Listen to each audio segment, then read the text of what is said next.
বন্ধুরা, নমস্কার, আদাব, আসসালামু আলাইকুম। উত্তম রিয়াকশন ইউটিউব চ্যানেলে আপনাদের সবাইকে স্বাগতম। আমি উত্তম আছি আপনাদের সাথে। বন্ধুরা, বিশ্বের সবচেয়ে লোকতন্ত্র নির্বাচনের হুইসেল অনেক আগেই বেজে গিয়েছে। ভারতের লোকসভা নির্বাচনের 543টি আসনের রাজনৈতিক দলগুলি তাদের প্রার্থী তালিকা প্রকাশ করা শুরু করে দিয়েছেন এবং যার যার আসনে নির্বাচন প্রচারও শুরু হয়ে গিয়েছে। আমরা দেখেছি প্যারেড গ্রাউন্ডে মডেলিং এর মাধ্যমে মমতা ব্যানার্জি 42 চোরের নাম ঘোষণা করে দিয়েছেন। মমতা ব্যানার্জি হচ্ছে চোরেদের রানী আর তার ভাইপো চোরেদের সেনাপতি। এখন মমতা ব্যানার্জি যেসব প্রার্থী দিয়েছেন তাদের মধ্যে বেশিরভাগই হচ্ছে গ্ল্যামার জগতের, ফিল্ম জগতের দেব, রচনা ব্যানার্জি, নতুন মুখ রচনা ব্যানার্জি। আমার কথা হচ্ছে এই যাদেরকে প্রার্থী করা হয়েছে এই গ্ল্যামার জগতের, তারা কোনোদিনই সংসদ ভবনে যে সেই সব সিটের, সেই সব আসনের মানুষের বা ভোটারদের কথা তুলে ধরবেন না। কোনোদিনই সেই সব সাধারণ গরিব মধ্যবিত্ত পরিবারের মানুষের যে আবদার, যে দুঃখ বেদনা, তাদের চাওয়া পাওয়া, সেগুলো কখনোই সংসদ ভবনে মানে উপস্থাপনা করবেন না। তার কারণ তারা নির্বাচিত হয়ে কখনোই কিন্তু লোকসভায় যে বসেন না বা অ্যাটেন্ড করেন না। কেন এদেরকে নির্বাচনে দাঁড় করানো হয়? শুধু আসন জেতার জন্য, সেটা আমরা জানি। কিন্তু ইউসুফ পাঠান গুজরাট থেকে কেন যে এই চোরেদের দলে নাম লিখিয়েছেন সেটাই বুঝতে পারছি না। রচনা ব্যানার্জি তিনি চোরেদের খাতায় নাম তুলে দিয়েছেন কেন? তিনি তো সব দেখছিলেন পশ্চিমবঙ্গে কি হচ্ছে, পশ্চিমবঙ্গে নারীদের সাথে কি হচ্ছে, সেগুলো তিনি দেখছিলেন। তারপরেও চোরেদের খাতায় নাম লিখিয়েছেন। পশ্চিমবঙ্গের সর্বপ্রথম বিজেপি 20টি আসনের নাম ঘোষণা করে দিয়েছিলেন। তার মধ্যে ভোজপুরের যে পবন সিং আসানসোলের প্রার্থী করা হয়েছিল বিজেপির তরফ থেকে, কিন্তু সে ব্যক্তিগত কারণে নির্বাচন লড়াই করতে চান না। এই জন্য 19টি আসনের প্রার্থী অলরেডি বিজেপি অনেক আগেই দিয়ে দিয়েছিলেন। বিগত 48 ঘন্টা আগে বিজেপি দ্বিতীয় প্রার্থী তালিকা ঘোষণা করে দিয়েছে। এই প্রার্থী তালিকায় সব থেকে দুটি চমক রয়েছে। সন্দেশখালী, সন্দেশখালী আমরা কিন্তু ভুলে যাইনি। সেই সন্দেশখালী থেকে প্রতিবাদী মুখ রেখা পাত্রকে বিজেপি মাস্টার স্ট্রোক ভাবে তুলে নিয়ে এসেছেন জনগণের সামনে। তাকে প্রার্থী করা হয়েছে বসিরহাট লোকসভা সিট থেকে। এই বসিরহাট লোকসভা আসনে 7টি বিধানসভা রয়েছে, আর এই 7টি বিধানসভা আর মুখ হয়ে দাঁড়িয়েছেন রেখা পাত্র, আর তমলুকে এক্স জাস্টিস অভিজিৎ গাঙ্গুলি। আজ এই দুজনের সম্পর্কে চর্চা করব। তার আগে আপনারা যদি চ্যানেলে নতুন হয়ে থাকেন তাহলে চ্যানেলটি সাবস্ক্রাইব করে আমার পাশেই থাকবেন, বেল আইকন অন করে অল করে রাখবেন পরবর্তী ভিডিও নোটিফিকেশন পাওয়ার জন্য। অলরেডি যেসব বন্ধুরা চ্যানেলটি সাবস্ক্রাইব করে আমার ইউটিউব পরিবারের সদস্য হয়েছেন তাদের প্রতি রইল অসংখ্য ধন্যবাদ। ভিডিওটা ভালো লাগলে একটা লাইক করবেন, শেয়ার করে আপনার বন্ধুদের দেখার সুযোগ করে দিতে পারেন। কমেন্ট সেকশনে লিখে অবশ্যই আপনার মতামত জানাতে পারেন।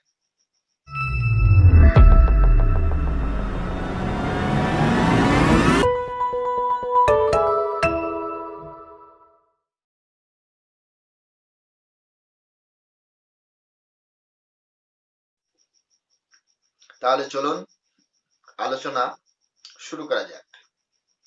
বন্ধুরা, বিজেপি অনেক দিন ধরে প্রার্থী তালিকা দেয়নি।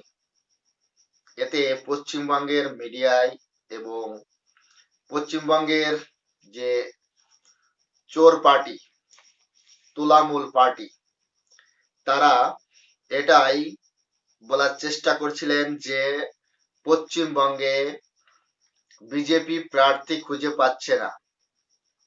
মহুয়া মিত্র তার বাড়িতে যখন ইডি সার্চ করেছে, তারপর তিনি একটা পোস্ট দিয়েছিলেন, দূরবীন দিয়ে দেখছেন যে কৃষ্ণনগরে বিজেপির প্রার্থী আছে কিনা। মানে বিভিন্ন অ্যাঙ্গেলে এটাই বোঝানোর চেষ্টা করেছিলেন যে বিজেপি পশ্চিমবঙ্গে তাদের প্রার্থী খুঁজে পাচ্ছে না, কিন্তু বিজেপি যেটা করে সেটা ভেবে চিন্তেই করে। সন্দেশখালি বিশাল তুলকালাম হয়েছে। সন্দেশখালির যে মা বোন, তাদের উপর অত্যাচার, লাঞ্ছিত, নিপীড়িত করা হয়েছে, তাদের সম্মান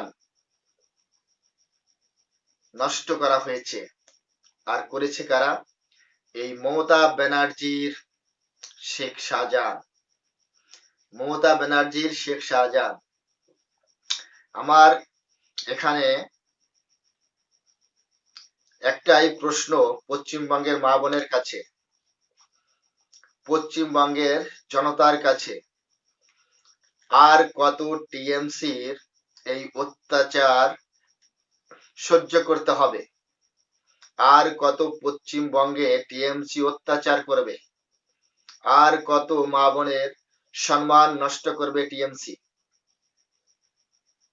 পশ্চিমবঙ্গের ভোটার, পশ্চিমবঙ্গের ভোটাররা কবে জাগ্রত হবে? কবে তাদের ঘুম ভাঙবে? কবে তারা দেখতে পাবে যে টিএমসি পশ্চিমবঙ্গে কি করছে? প্রতিটি পদে পদে পশ্চিমবঙ্গের মানুষ এই টিএমসির স্বৈরাচারী শাসনে, মমতা ব্যানার্জির স্বৈরাচারী শাসনে লাঞ্ছিত, নিপীড়িত হচ্ছে। পশ্চিমবঙ্গের মানুষের চোখ কেন খুলছে না? পশ্চিমবঙ্গের মা বোনেদের যে লক্ষ্মীর ভান্ডার নাম দিয়ে 1000 দিয়ে তাদেরকে কিনে শেখ শাহজাহানের হাতে তুলে দেওয়া হচ্ছে, আর কত মা বোনেরা এটা সহ্য করবেন?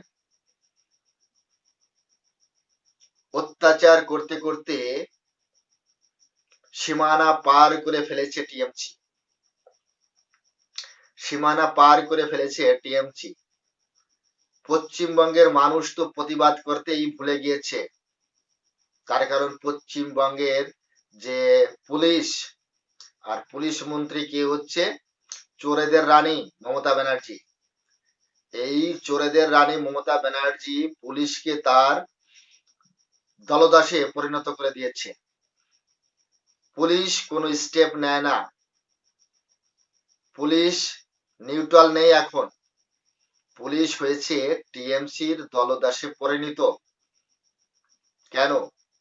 কেন বাংলার মানুষ এত অত্যাচারিত হচ্ছে, কেন বাংলার মা বোনেদের সম্মান নিয়ে এত নোংরামি করা হচ্ছে। বাংলার মা বোনেরা, আপনাদের প্রতি আমার অনুরোধ, মৌকা এসেছে, সুযোগ এসেছে এই চোরেদের রানীকে বোঝানোর, আর সেটা বোঝাতে পারেন আপনার একটা ভোট। আপনার যে ভোট, সেটা কিন্তু অনেক মূল্যবান, আপনার গণতান্ত্রিক অধিকার। আপনি মুখে প্রতিবাদ করতে পারবেন না, রাস্তায় নেমে প্রতিবাদ করতে পারবেন না, কিন্তু এই নির্বাচনে আপনার একটা ভোট বুঝিয়ে দিতে পারে এই চোরেদের রানীকে যে সে কত বড় ভুল করেছে পশ্চিমবঙ্গের নারীদের সম্মান নষ্ট করে। বসিরহাটে যে ঘটনা হয়েছে, সেই ঘটনায় বাংলার মানুষের মনে কিন্তু একটা দাগ কেটে দিয়েছে। বাংলার মানুষ এবার নড়ে চড়ে বসেছে। বাংলার ভোটাররা এবার মাকুল জবাব মমতা ব্যানার্জিকে দেবে। মমতা ব্যানার্জির যে চোরদের দাঁড় করিয়েছে, কি হয়নি পশ্চিমবঙ্গে, কয়লা চুরি থেকে শুরু করে গরু পাচার, রাশনের চাল চুরি, 100 দিনের টাকা মেরে খেয়েছে।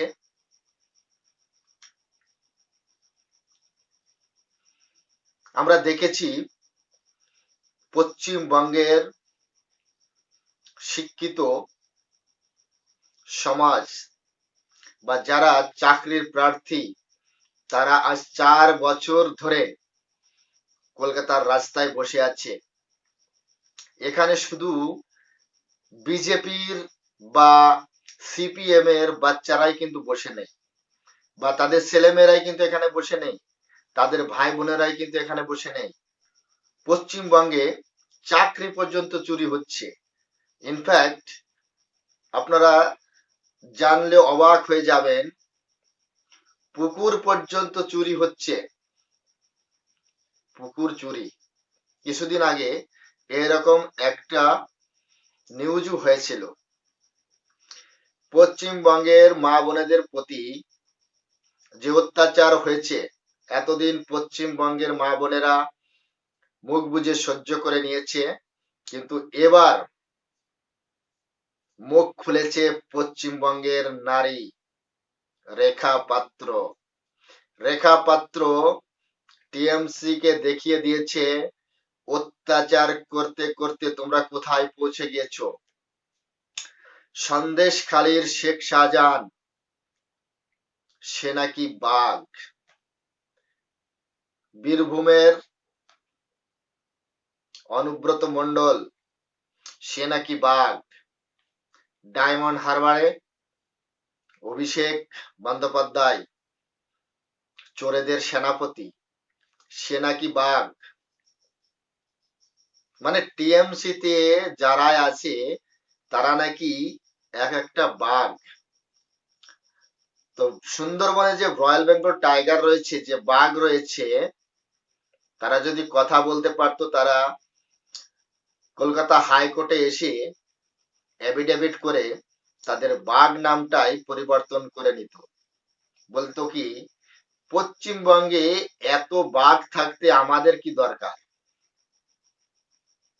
লজ্জায় বাঘে তার নাম পরিবর্তন করে নিত কলকাতা হাইকোর্টে এসে।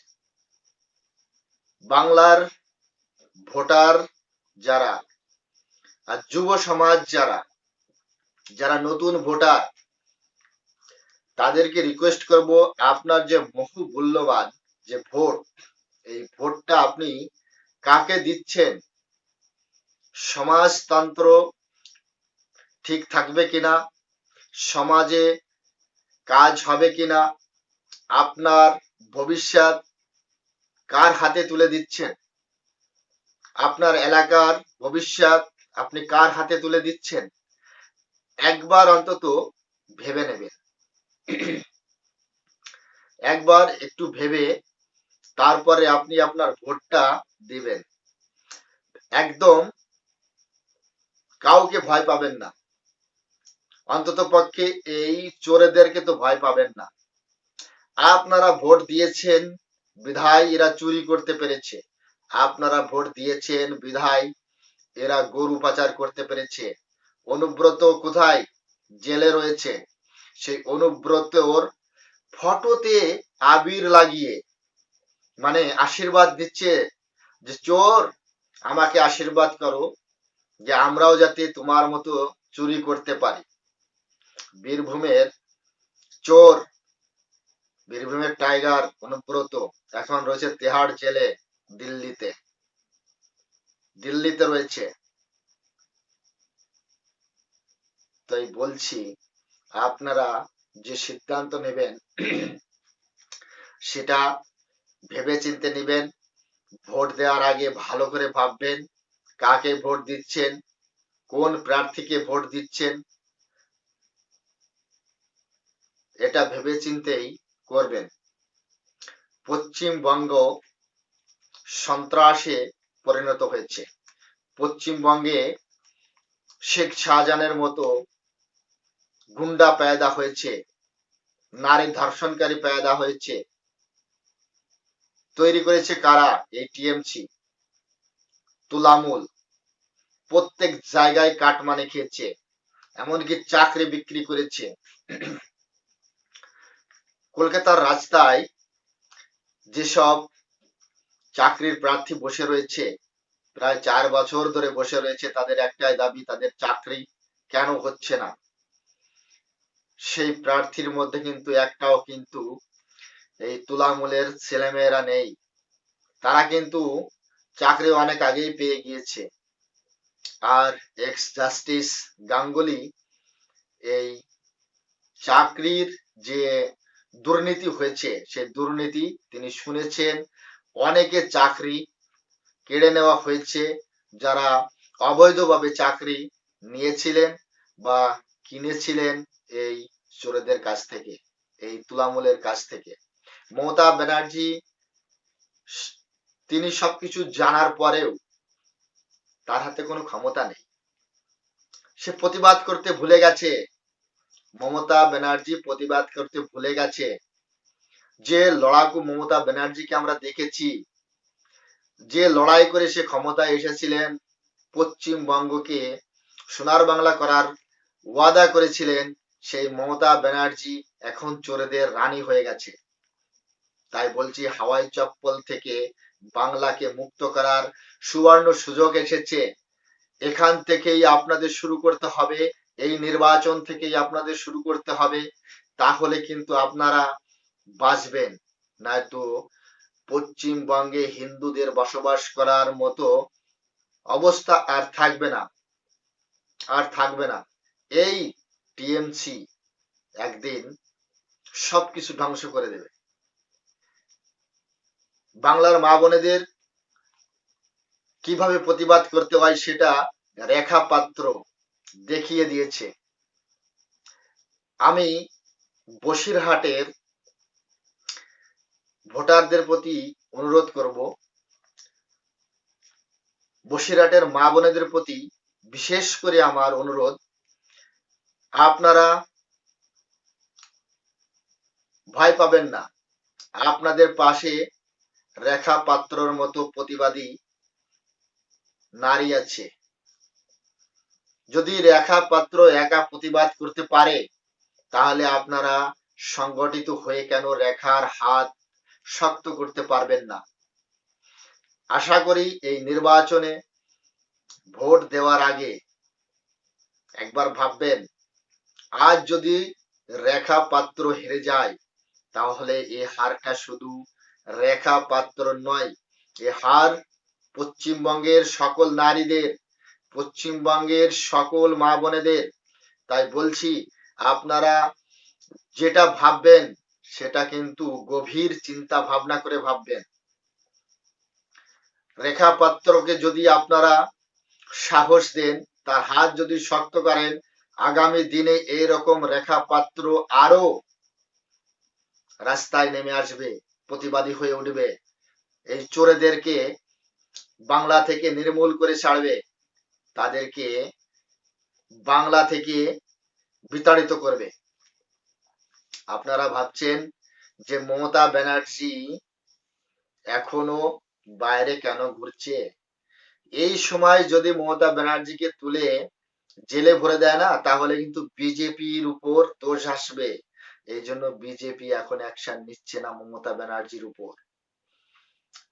বিজেপি এই নির্বাচনের পরে দেখবেন অ্যাকশন হবে, মমতা ব্যানার্জি অভিষেকের উপর অ্যাকশন হবে। যখন অনুব্রত তিহাড়ে আছে, তার দিদি কেন বাইরে থাকবে? সেই দিদিকেও তিহাড়ে যেতে হবে। যেভাবে যে পরিমাণে পশ্চিমবঙ্গে দুর্নীতি হয়েছে, পশ্চিমবঙ্গে ঘোটালা হয়েছে, আরে আপনারা কি ভুলে গেছেন অর্পিতার ফ্ল্যাট থেকে কি আপনারা কি ভুলে গেছেন শেখ শাহজাহান কিভাবে সন্দেশখালী নারীদের প্রতি নির্যাতন করেছেন, উৎপীড়ন করেছেন? আপনাদের রক্ত কি ঠান্ডা পড়ে গিয়েছে? আপনারা আপনারা কি করে ভুলে যেতে পারেন? কি করে ভুলে যেতে পারেন? ভোলার জায়গা নেই। ভুললে এই চোরেদের সাহস বেড়ে যাবে। এই চোরেরা পশ্চিমবঙ্গকে একদম ধ্বংস করে দেবে। এই জন্য এই আসন্ন নির্বাচনে আপনারা আপনাদের বহু মূল্যবান ভোট এমন একজনকে দিবেন যে এই চোর তোলামূল যাতে কোনোভাবেই ক্ষমতায় না আসতে পারে। সন্দেশখালীর মা বোনেদের উদ্দেশ্যে বলছি, সন্দেশখালীর যে ভোটার তাদের উদ্দেশ্যে বলছি, সন্দেশখালীর 7টি বিধানসভা ভোটের মা বোনেদের উদ্দেশ্যে বলছি, রেখা দেখিয়ে দিয়েছে প্রতিবাদ কিভাবে করতে হয়। রেখা পাত্র সে নিজের জন্য লড়ছে না, রেখা পাত্র লড়ছে সন্দেশখালীর প্রতিটি অত্যাচারিত, নির্যাতিত, লাঞ্ছিত নারীদের জন্য, বোনেদের জন্য। আপনারা দেখেছেন টিএমসি কি করেছে। শেখ শাহজাহান যখন জেলে চলে গেছে, সেখানে কাকে দাঁড় করে দিয়েছে?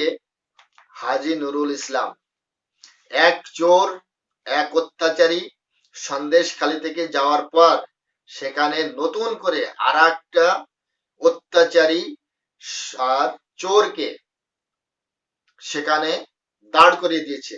কেন? সন্দেশখালীতে কি কোনো হিন্দু ছিল না বা অন্য কোনো ধর্মের লোক ছিল না? এই মুসলমানকেই দিতে হবে, এই মুসলমানকেই দিতে হবে। যে মুসলমান সন্দেশখালীর নারীদের আভূষণ নিয়ে খেলা করেছে, তাদেরকে রাত 12টার পরে সেই মহিলাদের পিঠে তৈরি করে খাওয়াতে হবে সন্দেশখালীর নেতাদের, টিএমসির চোরেদের। এটা পিটিয়ে তৈরি করা না তাদের উপর অত্যাচার করা সে রাত 12টা 1টা পর্যন্ত? যখন ডাক হবে তখনই তাদেরকে পার্টি অফিসে যেতে হবে? এটা কোন ধরনের রাজনীতি? কোন ধরনের নোংরামি? কোন ধরনের অত্যাচার শুরু হয়েছে পশ্চিমবঙ্গে? আরে লাইসেন্স দিচ্ছে কে? মমতা ব্যানার্জি। তাই আপনারা সাবধান এই তুলামূলের থেকে, এই চোরেদের থেকে, এই দুর্নীতিগ্রস্ত পার্টি থেকে। প্রত্যেকটা পদে পদে পদে দুর্নীতি হচ্ছে। এখন যারা মতুয়া সম্প্রদায়, যারা বাংলাদেশ থেকে উৎপীড়িত হয়ে, লাঞ্ছিত হয়ে, অত্যাচারিত হয়ে পশ্চিমবঙ্গে এসেছে, সেই মতুয়া ভোটারদের বা সেই মতুয়া যারা সম্প্রদায়ের লোক বাংলায় এসে আশ্রয় নিয়েছে, তাদেরকে কেন্দ্র সরকার সিএএ এর মাধ্যমে নাগরিকত্ব দেওয়ার প্রতিশ্রুতি দিয়েছিলেন। সেই আইনটি যখন কার্যকর করা হয়েছে দেশব্যাপী, তার বিরোধিতা কে করছে? এই মমতা ব্যানার্জি। ভুলভাল বোঝানো হচ্ছে, ভুলভাল তথ্য দেওয়া হচ্ছে। তবে বিজেপিকে মনে রাখতে হবে, এই মতুয়া সম্প্রদায় বা অত্যাচারিত হয়ে যারা বাংলাদেশ থেকে পশ্চিমবাংলায় এসেছে, ভারতে এসেছে তাদেরকে বিনা শর্তে নাগরিকত্ব দিতে হবে, কোনো শর্ত রাখা যাবে না, কাগজ হোক বা না হোক নাগরিকত্ব তাদেরকে দিতে হবে। মমতা ব্যানার্জি বলছে যে সবাই নাগরিক, সবাই যদি নাগরিক হয়, কিন্তু যারা ওই দেশ থেকে এসে এই দেশে Aadhaar card, voter card, PAN card, ration card তৈরি করেছে, আর সেই সব ডকুমেন্টস দিয়ে যখন পাসপোর্ট তৈরি করা হয়, তার ভেরিফিকেশন হয় না। কেন হয় না মমতা ব্যানার্জি? আপনি তো এটা করতে পারতেন যে যারা এইগুলো ডকুমেন্টস দিয়ে, বিশেষ করে হিন্দু, তারা যখনই ভেরিফিকেশন করবে তখন এটা যেন ইজি হয়ে যায়, এটা কিন্তু আপনারা করেন না। আর এই পাসপোর্ট যে আপনার আন্ডারে নেই সেটা আমরা জানি, এটা রয়েছে কেন্দ্র সরকারের আন্ডারে। এই জন্য আপনার ক্ষমতা নেই, আপনার ক্ষমতা নেই, আপনি শুধু ঢপবাজি দিতে পারেন, চপবাজি খাওয়াতে পারেন, মিথ্যা মিথ্যা। তো বন্ধুরা, সন্দেশখালীর যে রেখা পাত্র, তাকে বসিরহাট সিট থেকে প্রার্থী করা হয়েছে। আর আজ 48 ঘন্টা পর, যখন প্রার্থী হয়েছে তার 48 ঘন্টা পর বসিরহাটের প্রার্থী রেখা পাত্রের সাথে ভারতের প্রধানমন্ত্রী স্বয়ং ফোন করে কথা বলেছেন, তার আবৃত্তি শুনেছেন, রেখা পাত্রর কাছে জানতে চেয়েছেন সন্দেশখালী নারীদের কিভাবে অত্যাচার করা হয়েছে টিএমসির মাধ্যমে, শেখ শাহজাহান কিভাবে অত্যাচার করেছেন তার সম্পর্কে জানতে চেয়েছেন এবং জেনেছেন। রেখা পাত্র বিস্তারিত বলেছে এবং রেখা পাত্র তার আবদার বলেছে যে সন্দেশখালীর মানুষ এতদিন ভোট দিতে পারেনি, ভোট কেন্দ্রে যেতে পারেনি, সব সাপ্পা ভোট ঠাপ্পা ভোট নিয়ে তারা কিন্তু জয়ী হয়েছে এই টিএমসি। বিশেষ করে সন্দেশখালীর মানুষ বা বসিরহাট সিটির ভোটার যাতে ভোট দিতে পারে তার প্রতি বিশেষ নজর রাখে ইলেকশন কমিশনার, সেই আবদার প্রধানমন্ত্রীর কাছে করেছেন, সেটা আমরা দেখেছি, শুনেছি। প্রধানমন্ত্রী প্রতিশ্রুতি দিয়েছেন ইলেকশন কমিশনের সাথে কথা বলবে, সেখানে যাতে ভোট হয় সুষ্ঠুভাবে, তার প্রতি যাতে ইলেকশন কমিশন ব্যবস্থা নেন সেই সম্পর্কে আশ্বাসন দিয়েছেন, কথা বলেছেন প্রধানমন্ত্রী। এবং প্রধানমন্ত্রীর হাত বা আশীর্বাদ রেখা পাত্রর মাথার উপর আছে এবং বাংলার জনতা রেখা পাত্রর পাশে থাকবেন। আর এই তুলামূলের পশ্চিমবঙ্গ থেকে বিতাড়িত করবে। নারীকে যে সম্মান করতে জানে না, নারীকে যে ভালো রাখতে পারে না, সে দল কখনো পশ্চিমবঙ্গে থাকতে পারে না। বন্ধুরা, মানে এক্স জাস্টিস গাঙ্গুলি, তিনি কিছুদিন আগে তার পদ থেকে ইস্তফা দিয়েছেন। দেওয়ার পরে তিনি বিজেপিতে জয়েন করেছেন, বিজেপির সদস্যতা নিয়েছেন এবং দ্বিতীয় প্রার্থী তালিকায় তাকে যে তমলুক থেকে প্রার্থী করা হবে এটা আন্দাজ অনেক আগেই হয়েছিল, কিন্তু যতক্ষণ না দিল্লি থেকে এই লিস্ট বা এই আসনের প্রার্থীর নাম ঘোষণা না করা হচ্ছিল ততক্ষণ কেউ কিছু বলছিল না, কিন্তু একটা আন্দাজ হয়েছিল যে এক্স জাস্টিস গাঙ্গুলিকে তমলুক থেকেই প্রার্থী করা হবে। এই তমলুকের সিটটা হচ্ছে অধিকার পরিবারের গড়। শুভেন্দু অধিকারী যেভাবে প্রচার করছেন পশ্চিমবঙ্গ জুড়ে, যেভাবে মানুষের হৃদয়ে পৌঁছানোর চেষ্টা করছেন, বিজেপির জন্য যেভাবে কাজ করছেন, আসলে দেখার মতো। এই লোকটা প্রচুর পরিমাণে শ্রম করছেন বা মানুষের হৃদয় জয়ী হওয়ার চেষ্টা করছেন, বিজেপিকে তুলে ধরার চেষ্টা করছেন। তো এই তমলুক বিধানসভায় এক্স জাস্টিস গাঙ্গুলিকে প্রার্থী করা, এটা কিন্তু বিজেপির তরফ থেকে একটা গুগলি মাস্টার স্ট্রোক। কেন বলছি? দেখুন, শিক্ষিত সমাজ, যারা শিক্ষিত, তাদেরকে রাজনীতিতে আসতে হবে। যদি সমাজতন্ত্র পরিবর্তন করতে হয়, তাহলে তাদেরকে রাজনীতিতে আসতে হবে, রাজনীতির হাত শক্ত করতে হবে। কিন্তু আমরা দেখেছি অধিকাংশ মানে যারা অশিক্ষিত, মূর্খ, তাদেরকেই প্রার্থী করা হয়। কেন হয়? তারা যাতে এই ভণ্ডামিগুলো করতে পারে, নোংরামি করতে পারে, তার জন্য। এক্স জাস্টিস গাঙ্গুলি হাইকোর্টের বিচারপতি ছিলেন। এই ধরনের ব্যক্তি যদি রাজনীতিতে আসে, তাহলে কি দেশ বদলাবে না? তাহলে কি রাজ্য বদলাবে না? অবশ্যই বদলাবে। যারা এতদিন আইনের মাধ্যমে মানুষের বিচার করেছেন, তারা কখনো ভুল হতে পারে না, তারা কখনো কিন্তু দুর্নীতিগ্রস্ত হতে পারে না। এই অভিজিৎ গাঙ্গুলি অনেক সৎ, অনেস্ট ব্যক্তি। ইনি সরব হয়েছিলেন। যেভাবে বাংলায় দুর্নীতি হয়েছে, তার ভিতর শিক্ষা দুর্নীতি, এটা কিন্তু তিনি দেখেছিলেন। অনেক শিক্ষক প্রার্থী, যারা যারা চাকরির প্রার্থী, তাদেরকে কিন্তু চাকরি দিয়েছেন আইনের মাধ্যমে। তারা বাটবাটারা তো হয়ই, বাটবাটারা তো হয়ই, ভাগাভাগি তো হয়ই টিএমসি নেতাদের, চোরেদের মধ্যে। তো একজনের ভাগ্যে পড়েছে 4টি, সে একটি রেখে 3টি বিক্রি করে দিয়েছে, 3টি চাকরি বিক্রি করে দিয়েছে। এরকম ভাবে দুর্নীতি হয়েছে। এক্স জাস্টিস অভিজিৎ গাঙ্গুলি, তিনি কিন্তু তমলুক থেকে প্রার্থী হয়েছেন। তাকে বিজেপি তমলুক থেকে প্রার্থী করেছে।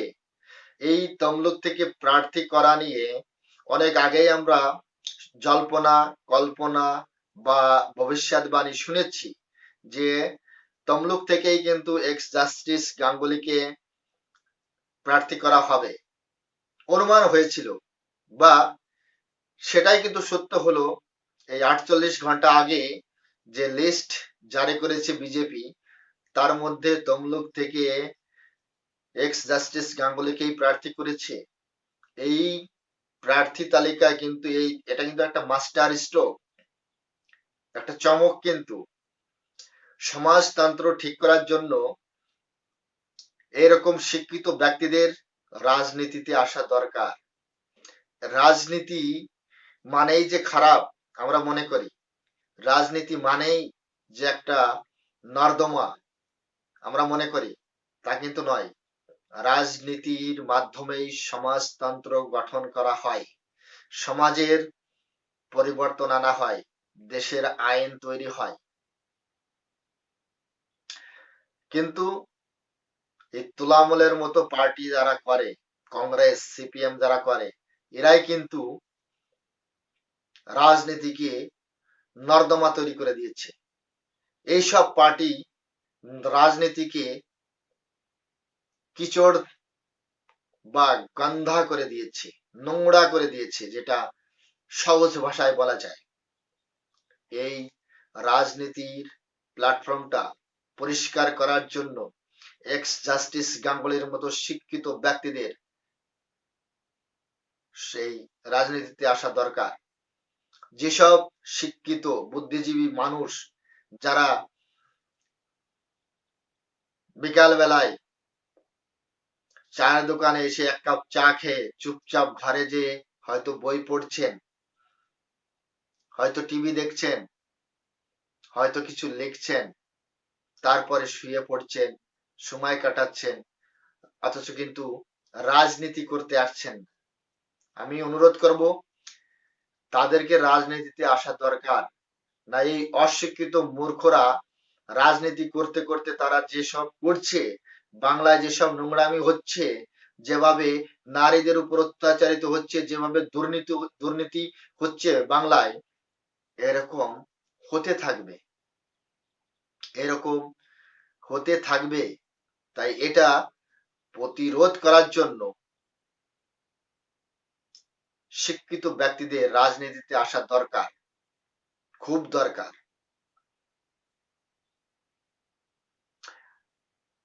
এই তমলুক থেকে এক গরুকে টিএমসি প্রার্থী করেছে, নতুন চোর। আর চোরদের উপর ছাপাই দিত এর আগে টিভিতে বসে, সে নাকি বড় রাজনীতিবিদ, দেবাংশু ভট্টাচার্য। তা আমি তো তাকে বলবো নতুন চোর দেবাংশু ভট্টাচার্য। এই গাধা, এই গাধা কি বলে জানেন? আরে এক্স জাস্টিস তো রাজনীতিতে এই সবে মাত্র এলেন, এই সে বিচারপতি হতে পারেন, কিন্তু আমি তো 5 বছর ধরে আমি তো 5 বছর ধরে রাজনীতি করছি। তাই রাজনীতির দিক দিয়ে জাস্টিস গাঙ্গুলির দিক দিয়ে সে নাকি 5 বছরের সিনিয়র। আরে মূর্খ, সংবিধান মানেই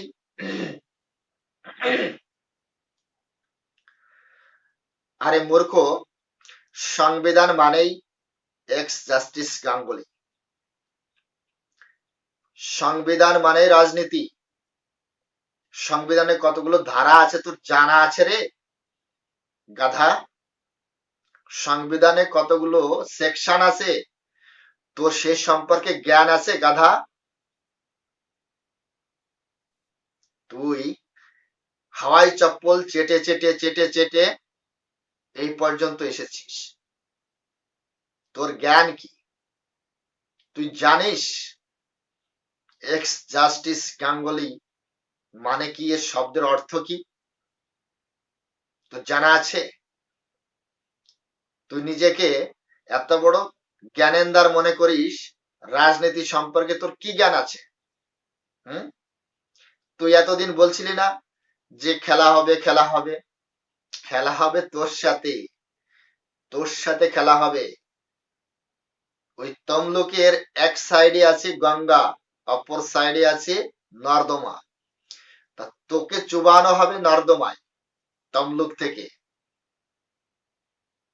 তমলুক থেকে তোকে চুবানো হবে নর্দমাতে। আর জাস্টিস যে গাঙ্গুলি, এক্স জাস্টিস গাঙ্গুলি, ওনাকে গঙ্গায় গঙ্গায় নিয়ে যাওয়া হবে। তারপর 4 জুনে ফুলের মালা দিয়ে অভ্যর্থনা জানিয়ে নিয়ে আসবে তমলুকের ভোটাররা, আর তোকে চুবাবে নর্দমায়। খেলা হবে তোর সাথে, তৈরি থাকিস, তৈরি থাকিস দেবাংশু, তৈরি থাকিস। খেলা হবে, খেলা হবে। যে লাফালাফি করছিলি না, এই লাফালাফিটা তোর সাথেই হবে রে। তুই তো বড় রাজনৈতিক জ্ঞানেন্দার, তোর সাথেই হবে, চিন্তা মত কর, হবে তোর সাথে। তৈরি থাক নর্দমার যাওয়ার জন্য। তোর মুখে ঝামা ঘষে দেবে তমলুকের মানুষ, তোর মুখে ঝামা ঘষে দেবে। তোকে তুমি করে বলার শব্দ তোকে হয় না, তার কারণ তোর যে ভাষা, তুই যা যা বলিস,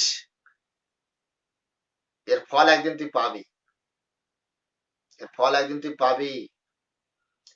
আর তমলুকের মানুষ, তমলুকের যে শিক্ষিত সমাজ, এক ডাকে, একভাবে, একচেটিয়া ভোট দিয়ে জয়যুক্ত করবে এক্স জাস্টিস গাঙ্গুলিকে। এক্স জাস্টিস গাঙ্গুলি যদি তমলুক থেকে নির্বাচিত হয়ে বিধান, এক্স জাস্টিস তমলুক থেকে জয়ী হয়ে যখন লোকসভায় পৌঁছাবেন, তখন তমলুকের জন্য বা পশ্চিমবঙ্গের জন্য তিনি আওয়াজ তুলতে পারবেন।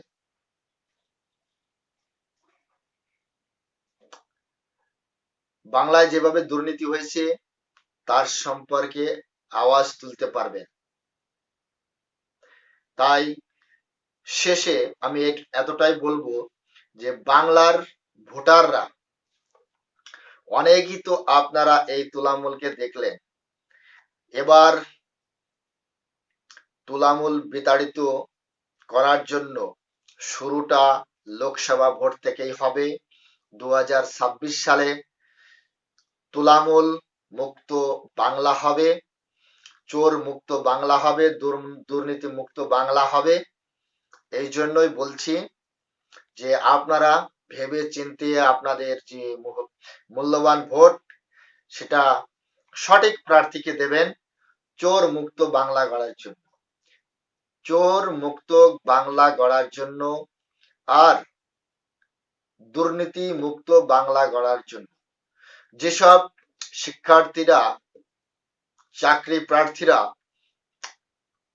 রাস্তায় বসে আছে কলকাতার, না গরম না শীত, কোনো কিছুই তারা মানছে না, তারা বসে আছে, তাদের একটাই দাবি, তাদের চাকরি চাই। কিন্তু এই মমতা ব্যানার্জি তাদেরকে চাকরি দিতে ব্যর্থ হয়েছে, তার কারণ তার মন্ত্রীরা চাকরি চুরি করেছে, দুর্নীতি করেছে। যারা পুকুর চুরি করতে পারে তারা চাকরি চুরি করতে পারে না? যাদের ফ্ল্যাট থেকে কোটি কোটি টাকা উদ্ধার হচ্ছে, যারা কয়লা, বালি, গরু সবকিছুই চুরি করছে, পাচার করছে, দুর্নীতি করছে, এই সরকার, মমতা ব্যানার্জির সরকার বিতাড়িত করার সুবর্ণ সুযোগ এটাই, আপনারা আপনাদের ভোট ঠিক জায়গায় দিবেন, সঠিক জায়গায় দিবেন। আশা করি আপনারা বুঝতে পারছেন আমার মেসেজটা। সবাই ভেবে চিন্তে ভোট দেবেন। বন্ধুরা, আজ এই পর্যন্তই। আপনারা সবাই ভালো থাকবেন, সুস্থ থাকবেন। দেখা হচ্ছে নেক্সট কোনো রিয়াকশন ভিডিওতে। ততক্ষণ সবাইকে নমস্কার, জয় হিন্দ।